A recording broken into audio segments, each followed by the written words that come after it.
Hey, well, it's a new year. Today's the first day of 2024, and I'm on winter break, so I've got my Santa beanie on, and my grandfather's coat, and the heater off, with some tea a-brewing, and it's time to reflect. And I thought it would be appropriate to play this video for you. This gentleman shows how this one image, this one structure is ever play everywhere in all of creation. And rather than hearing that from me ad nauseum, I thought I'd let you hear it from this guy with an accent. I really like the video. And I'll pause it a little bit to interject, but think about what this has to do with relationships as you listen.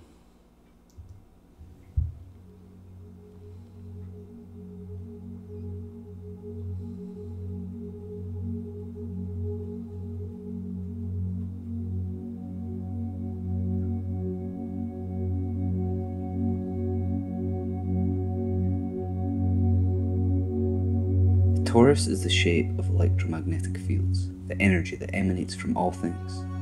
It is the energy that binds reality. It cannot be seen or felt normally. However, if you take two magnets and put their opposite ends together, you will feel the torus field. The torus is the shape of everything. Just think about it for a minute. All creatures you can observe have holes at either ends of their body in which they intake and excrete matter through. The rest of their mass seems to grow around this central passage. And at the centre of the torus, you find the heart, the single most important part of the body, and the place from which we feel the most powerful of our emotions and energy. Look at an apple. The seed lies in the centre, and the apple grows around it in a toroidal shape to protect the seed that represents its potential future. The flesh of the apple, once dropped, decays and provides nourishment for the seed to grow as the torus field of the seed grows. When the seed takes root, it flows from the centre in a toroidal shape, the roots reflecting the branches above. This is the case for all things, that spirit, which is the power of all creation according to our LDS doctrine, could be thought of as this flow of energy, and my belief is that it does flow in this shape. And that it's all creation is this shape, whether you zoom in or zoom out. So whether you're looking at my body or parts of my body, or parts of the body zooming in, or you're looking at my body in the culture around it, or in the geography around it, or on the planet on which it resides, or in the galaxy, zooming out, regardless of the scope, what you're going to see is this torus, because it is spirit, the power of all creation, moving in its various scales. The Earth's magnetic field dictates where life can exist on its surface. At either ends of the planet are somewhat inhospitable frozen masses. At the centre is the equator, leaving everything in between reasonably lush and a perfect environment for life to exist. That is not to say that life cannot exist on the equator or poles. Much life does, but it is rare compared to the surface in between. The heart of the torus of the Earth is the core. Again, the place that all of the planet's energy flows through. The Earth rides along the great torus field of our Sun. Our Sun rides the great torus field of the singularity at the centre of our galaxy, and I would bet that our galaxy, and all galaxies, are riding an even larger and greater torus field of an even greater singularity. I touched upon this in my video on time. I believe the universe is a great torus, and everything is being pulled into a singularity at the centre of the phenomenon that we have called the Great Attractor. This is a point in space that everything we have observed thus far in the universe seems to be moving towards. I would say that this is probably the point it all began. It only makes sense if the universe is a giant torus. You know, our doctrine is that Adam and Eve fell from a place. And also that the planet on which Adam and Eve resided literally shifted from its original point of origin, so that you could think of it like it had left the center of this torus and like gone out. At the same time, time began, right? So there was no time before the fall, and then time began with the fall, and Christ came in the meridian of time, which is the turning point of the torus, and that time will end. So time and space and all the forms in space began at a point and will come to an end. And I just think it's interesting, the doctrine of, like the earth being wrapped up as a scroll, and the elements melting with fervent heat. I think it aligns with this gentleman's theory pretty well, and I like how he explained that, the earth is riding a torus field, and then of the galaxy, and then the galaxy is riding one, in all probability, toward what? Toward a point. Toward a point that marks the beginning and the end. And in the visual, he used a black hole. And this black hole is feminine. And that which stems from it and returns to it is, well, it's feminine, but it's not just female. It's need. It's need in all of its various manifested forms. That need itself is cyclical, right? Like we have a hunger, and then we eat, and then we're not hungry, but then we become hungry again, right? It's this cycle. There's this constant need that was created by the fall itself. I mean, Adam and Eve had no needs, or all their needs were perpetually met in the garden. But with the fall, men and women, all of humanity began needing, desperately needing and aching. What did they need? Well, lots of things. They needed temporal things, they needed spiritual things. But essentially what they needed was to return back to infinity, to return back to that point before time began, to recognize themselves as eternal beings, as being perpetually full, abundant, omnipotent, and made in the image of God, which as forms we've forgotten. The torus of our sun also protects us from harsh and harmful space weather and radiation. At the utmost edge of our solar system is what can only be described as a barrier. We have measured the radiation inside and outside of this barrier, and if it did not exist, there would be no life in our solar system, as the intensity of the radiation on the outside is so powerful nothing could withstand it. The torus represents infinity, the great cycle that at the end of time is reborn over and over. And this aligns with our doctrine as well, that the course of the Lord is one eternal round, right? That the process of creation just occurs over and over again. There is no end to God's works or creation. If you take a cross-section of a torus field, you get the symbol for infinity. That does not mean that the universe has no end. Instead, this would suggest that we cannot see its end, because the toroidal universe is so incomprehensibly large that to us it almost looks flat, for lack of a better description. The same way that Earth seems flat when you go about your daily lives. But of course we know, or at least most of us do, that it is not flat at all. In fact, if you took the Earth and shrunk it down to the size of a pool or billiards ball, the Earth would be smoother than the ball. The idea of the chakras plays into the Torus field of humans, and suggests that a lot of problems come from blockages within the individual chakras, thus not allowing for the smooth flow of energy through our bodies. This is not a concept I am overly familiar with, so please, if you have any thoughts on that, please leave a comment down below. I think it's interesting, and I don't know all the connections and explanations, but time itself takes on this torus shape.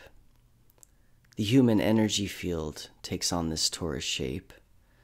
And when I think about human healing, and I think about human suffering and how those things are so related to time, right? I'm feeling regret because of the construct of past, and I'm feeling anxiety because of my construct of future, and I'm finding healing and serenity by coming to the present moment, which, visually speaking, the present moment is that point in the hourglass, which is through which the sand passes. And if you're following the sand, which can be thought of as events, circumstances, which are yet to come and which have come, and which flow through that point, so long as my attention is on those circumstances and I'm trying to fix those circumstances or shape those circumstances, it's like my attention's following the sand, falling through that point of the torus, that center point, that eternal now. That's really the source of most, if not all, of human suffering.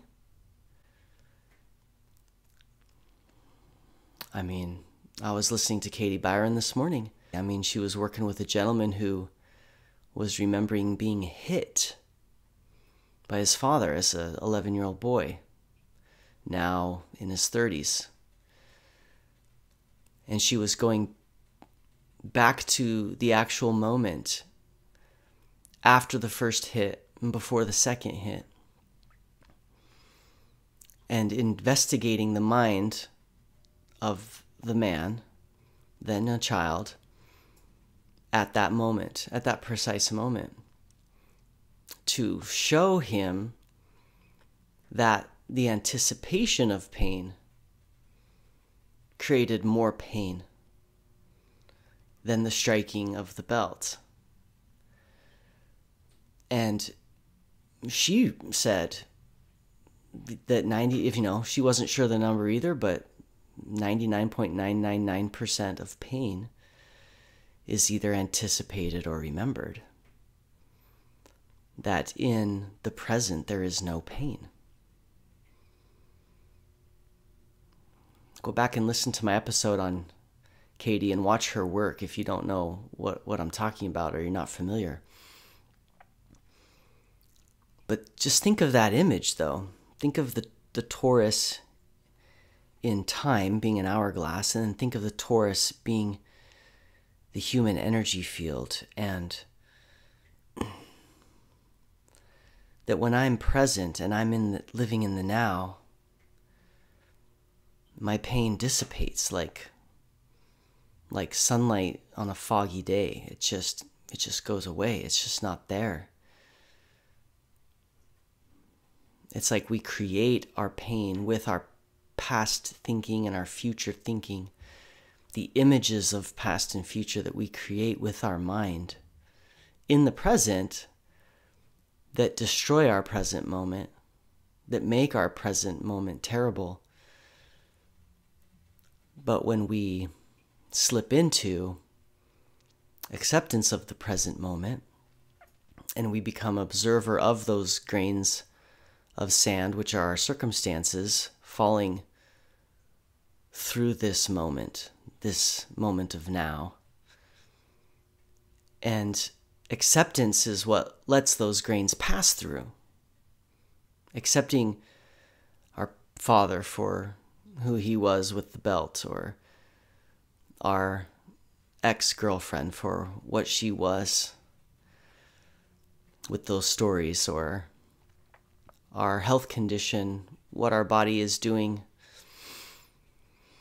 having COVID or not having COVID, having cancer or not having cancer, having limitations of limbs or not having limitations of limbs, whatever the circumstance is, our acceptance of it is what allows those circumstances as grains of sands to pass through the present moment. And there's just all the healing, literally the end of suffering, occurs through that acceptance. And that our power flows when we accept. And our power shrinks and is damned when we resist. And we begin to dam up that energy flow inside of our body, right? Resistance is sort of the stoppage of that healing process that occurs continuously. So this image is just extraordinarily helpful.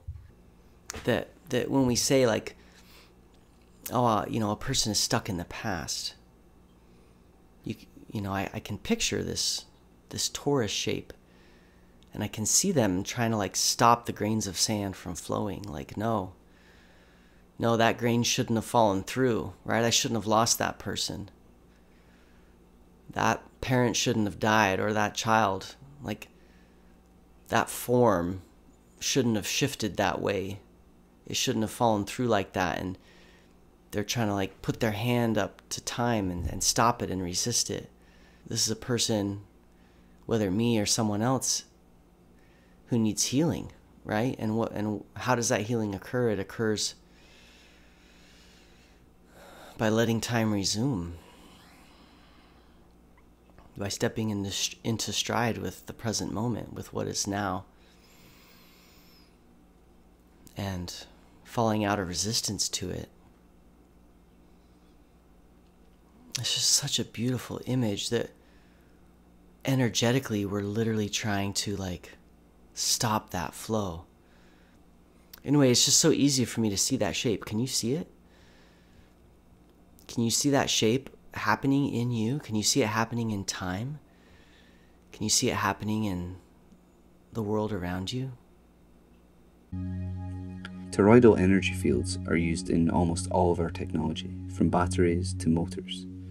The Great Hadron Collider is a giant torus-shaped device that we use to observe particles in the hope to better understand how the universe began and was formed, and how these particles, like the Higgs boson, come into being and their nature. This is no coincidence that is the shape they decided to make it. It had to be toroidal. It has been suggested that the electromagnetic fields generated by our technology and counterparts are a huge problem for nature and the beings born of nature. It is posited that because we are around these foreign energy fields all the time, that they actually change the molecular structure of cells at the deepest levels, and have been said to have a link to increases in cancer and health issues all over the world. I don't know either way, but it's definitely an idea that I can understand and get behind. Torus fields like fractals are everywhere, all of the time, and also are mostly hidden until you look for them. Great hurricanes and storms flow and grow in the shape of a torus. Blood cells are torus-shaped. Planets, planet rings, asteroid belts, solar systems, galaxies, and I'm convinced the universe too. Time is a torus. At its centre is the moment we exist in, ever-changing and flowing. A black hole or singularity is also a torus. This is very important because black holes are literally what binds the universe together. They are what form galaxies and the universe. Without these admittedly terrifying and monstrous phenomena, there would be no life anywhere. My theory, what I posit, is that on the galactic scale, while it's the the black hole that binds all things, that the black hole is microscopic also. Wherever there's a torus, there's a black hole because that's the center of the torus. And that wherever there's anything, there is a torus. So you've got black hole on a galactic scale, and you've got black hole on an individual scale.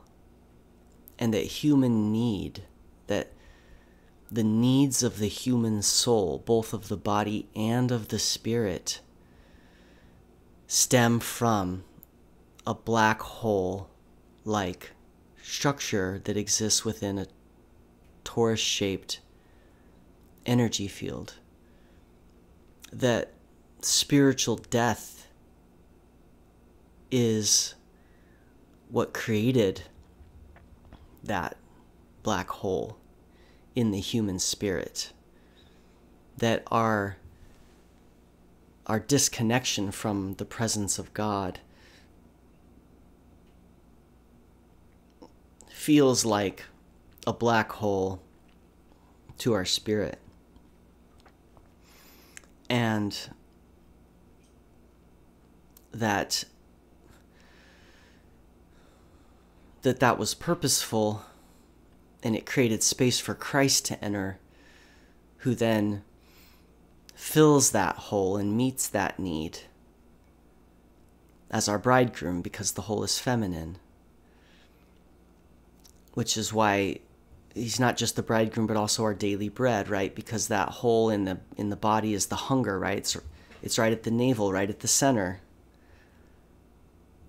And that recurring hunger in the body is a type for the recurring hunger of the spirit, which we would call spiritual death. And so Christ is the bread of life, right?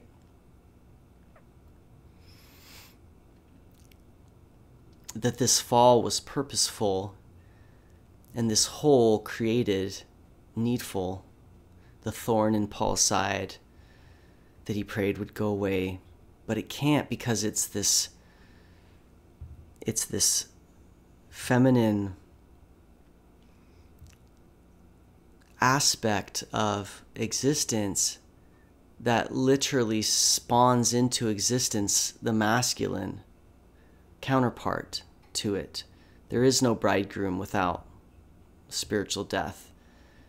There is no meaning to someone being the bread of life without hunger. So hunger has to be there, and hunger is like visually this hole, this center of the torus.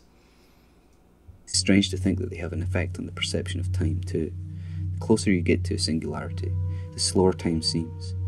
That is truly odd for something to do, unless you can learn to think that everything is a form of singularity in of itself. And that is the reason that time can be perceived differently by different beings in different states. Yes, everything is this form of singularity. That's exactly what I'm trying to say. The more and more I'm writing these episodes, the more I am beginning to see the truth about the universe. That everything is the same, fractal and toroidal by nature. Everything in the universe is one single thing, and all the smaller parts of it, however insignificant they may seem, are crucial and essential. Everything good and bad is essential too. The universe has no regrets and does not judge. The torus represents everything, and that is why its symbol is that of infinity. Because the things that can be attributed to a torus are infinite and fractal. The torus is the form of flowing energy dynamics at every scale of existence. The 3D structure of the torus is the vector equilibrium. It is the blueprint by which nature forms energy into matter. We can observe it everywhere, in atoms, cells, seeds, flowers, trees, animals, humans, hurricanes, planets, galaxies, and even the cosmos as a whole. You are the torus. Take control of your mighty and powerful energy, and transcend the reality you have been trained since birth to perceive. There is so much beauty and love all around you. All you have to do is find it. Wow. I love it. I love this video. I love this guy's visuals. I love his accent. But I love his insights. And I have to say, as a member of the Church of Jesus Christ of Latter-day Saints, that I agree.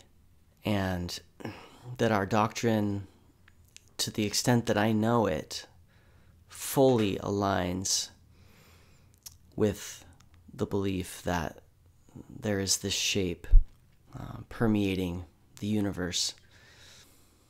Well, it's been a pleasure being with you on this cozy, wintry morn. And I love that you and I are just one thing. We're just floating toroidal energy fields. How will we collide next? It's pretty exciting. But I can pretty much guess how it's going to go. Either you or I are going to be in need, and then you or I will meet that need. If we see it this way. Alternatively, you or I could be in need, and then you or I could not see that need, or just float right by, oblivious to that need. But the great creation of which we are a part is simply a matter of needs ever emerging like water from a well. And then the universe having its eyes on that need and then meeting it, taking shape to fill that need like some beautiful bridegroom. Right? I'm hungry, and so the fruit trees next to me manifest in order to fill that need. And essentially that's what our ministering program is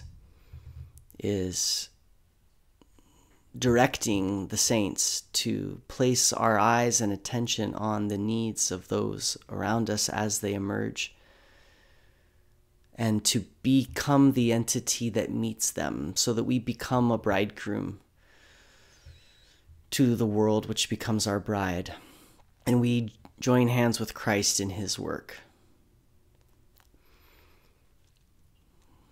There's a lot of variations for how this can look, but to my mind's eye, this is the only thing that's ever happening. Is that there is a point, which is the center of this toroidal energy field, which is a need that emerges, and it is feminine, and then everything surrounding that point moves and shifts and coalesces and gathers and unites and exerts and sacrifices and shifts in order to become the salvation to that point. And the two marry, the point of need and her salvation, and they come together as one thing, and that moves life forward. That unfolds the next layer of life in whatever form. And I love it. I love being a part of it. I love being on the receiving end, and I love being on the giving end. And I love being both. I love experiencing both. And so the fact that we are both, what I hope that does for you is remove any semblance of shame that you might feel about having needs. Note your needs. Observe them. Write them down.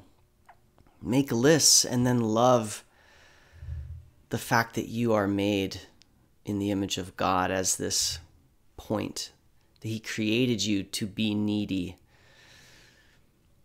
continuously. And then as you employ the self-care to get those needs met by making requests of the universe and of others, those around you, and you experience your needs getting met, you become an empty cup that's filled to overflowing, and then you become a pitcher, and then you can have wherewith to meet the needs of other people. And see yourself as the same and not better than or superior to, because you have wherewith to give others. But you'll remember how your process began, which was in a state of need. There's so much unity and humility in seeing the oneness of this exchange. The wise do not hold opinions.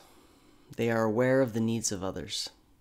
Lao Tzu, in the Tao Te Ching, translated by Jane English, chapter 49.